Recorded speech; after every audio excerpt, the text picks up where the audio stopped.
kid, you get asked this one particular question a lot. It really gets kind of annoying. What do you want to be when you grow up? Now, adults are hoping for answers like, I want to be an astronaut, or I want to be a neurosurgeon. You adults and your imaginations. Kids, they're most likely to answer with pro skateboarder, surfer, or Minecraft player. I asked my little brother and he said, seriously, dude, I'm 10. I have no idea. Probably a pro skier. Let's go get some ice cream. See, us kids are going to answer with something we're stoked on, what we think is cool, what we have experience with. And that's typically the opposite of what adults want to hear. But if you ask a little kid, sometimes you'll get the best answer. Something so simple, so obvious, and really profound. When I grow up, I want to be happy. For me, when I grow up, I want to continue to be happy, like I am now. I'm stoked to be here at TEDx. I've been watching TED videos for as long as I can remember, but I never thought I'd make it on stage here so soon. I just became a teenager, and like most teenage boys, I spend most of my time wondering, how did my room get so messy all on its own? Did I take a shower today? And the most perplexing of all, how do I get girls to like me? Neuroscientists say that the teenage brain's pretty weird.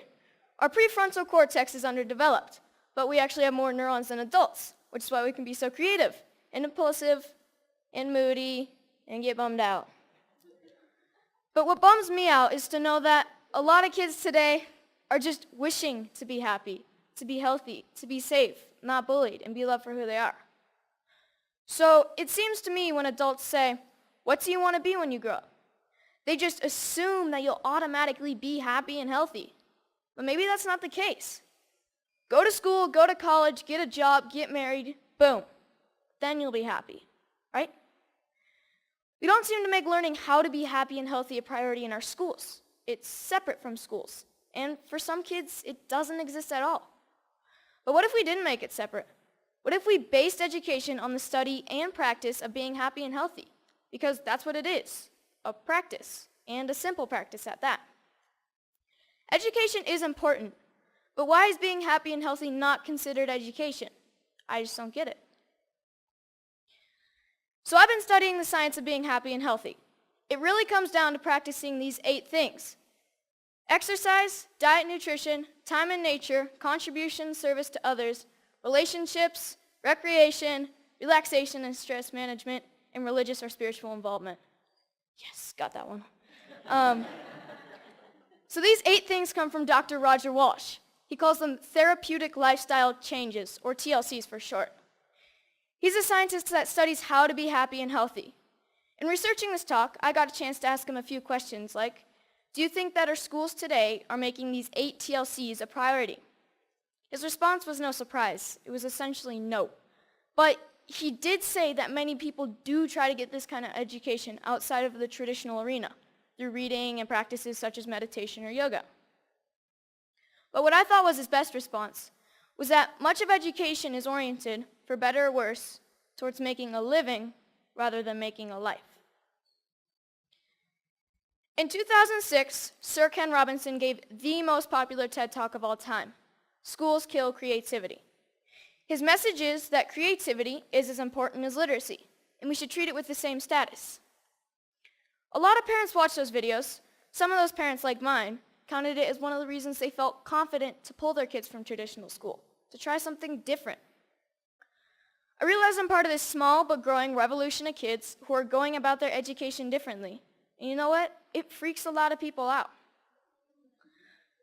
Even though I was only 9 when my parents pulled me out of the school system, I can still remember my mom being in tears when some of her friends told her she was crazy and it was a stupid idea.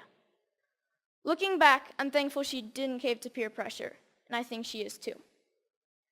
So out of the 200 million people that have watched Sir Ken Robinson's talk, why aren't there more kids like me out there? Shane McConkey is my hero. I loved him because he was the world's best skier. But then one day I realized what I really loved about Shane. He was a hacker. Not a computer hacker. He hacked skiing. His creativity and inventions made skiing what it is today, and why I love to ski. A lot of people think of hackers as geeky computer nerds who live in their parents' basement and spread computer viruses. But I don't see it that way. Hackers are innovators. Hackers are people who challenge and change the systems to make them work differently, to make them work better. It's just how they think. It's a mindset. I'm growing up in a world that needs more people with the hacker mindset. And not just for technology. Everything is up for being hacked, even skiing, even education. So whether it's Steve Jobs, Mark Zuckerberg, or Shane McConkey, having the hacker mindset can change the world.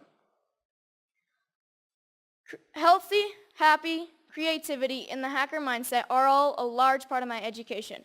I call it Hackschooling. I don't use any one particular curriculum, and I'm not dedicated to any one particular approach. I hack my education. I take advantage of opportunities in my community and through a network of my friends and family. I take advantage of opportunities to experience what I'm learning, and I'm not afraid to look for shortcuts or hacks to get a better, faster result. It's like a remix or a mashup of learning. It's flexible, opportunistic, and it never loses sight of making happy, healthy, and creativity a priority. And here's the cool part, because it's a mindset, not a system. Hackschooling can be used by anyone, even traditional schools. So what does my school look like? Well, it looks like Starbucks a lot of the time. But like most kids, I study a lot of math, science, history, and writing. I didn't used to like to write because my teachers made me write about butterflies and rainbows, and I wanted to write about skiing. It was a relief when my good friend's mom started the Squaw Valley Kids Institute, where I got to write through my experiences and my interests, while connecting with great speakers from around the nation, and that sparked my love of writing. I realized that once you're motivated to learn something, you can get a lot done in a short amount of time, and on your own. Starbucks is pretty great for that. Hacking physics was fun. We learned all about Newton and Galileo, and we experienced some basic physics concepts like kinetic energy through experimenting and making mistakes. My favorite was the giant Newton's cradle that we made out of bowling balls, I think. No, bocce balls. We experimented with a lot of other things like bowling balls and even giant jawbreakers. Project Discovery's ropes course is awesome and slightly stressful. When you're 60 feet off the ground, you have to learn how to handle your fears, communicate clearly, and most importantly, trust each other. Community organizations play a big part in my education. At High Fives Foundation's Basics program, Being Aware and Safe in Critical Situations, we spent a day with the Squaw Valley Ski Patrol to learn more about mountain safety. Then the next day, we switched to science of snow, weather, and avalanches. But most importantly, we learned that making bad decisions puts you and your friends at risk. Young Chautauqua brings history to life. You study a famous character in history until you can stand on stage and perform as that character and answer any question about their lifetime. In this photo, you see Al Capone and Bob Marley getting grilled with questions at the historical Piper's Opera House in Virginia City, the same stage where Harry Houdini got his start. Time in nature is really important to me. It's calm, quiet, and I get to just log out of reality. I spend 1 day a week outside all day. At my Foxwalker classes, our goal is to be able to survive in the wilderness with just a knife. We learn to listen to nature. We learn to sense our surroundings. And I've gained a spiritual connection to nature that I never knew existed. But the best part is that we get to make spears, bows and arrows, fires with just a bow drill, and survival shelters for the snowy nights when we camp out. Hanging out at the Moment Factory, where they hand make skis and design clothes, has really inspired me to one day have my own business. The guys at the factory have showed me why I need to be good at math, be creative, and get good at sewing. So I got an internship at Big Truck Brand to get better at design and sewing. Between fetching lunch, scrubbing toilets, and breaking their vacuum cleaner, I'm getting to contribute to clothing design, customizing hats, and selling them. The people who work there are happy, healthy, creative, and stoked to be doing what they're doing. This is by far my favorite class. So this is where I'm really happy, powder days. And it's a good metaphor for my life. my education, my hackschooling. If everyone skied this mountain, like most people think of education, everyone would be skiing the same line, probably the safest, and most of the powder would go untouched.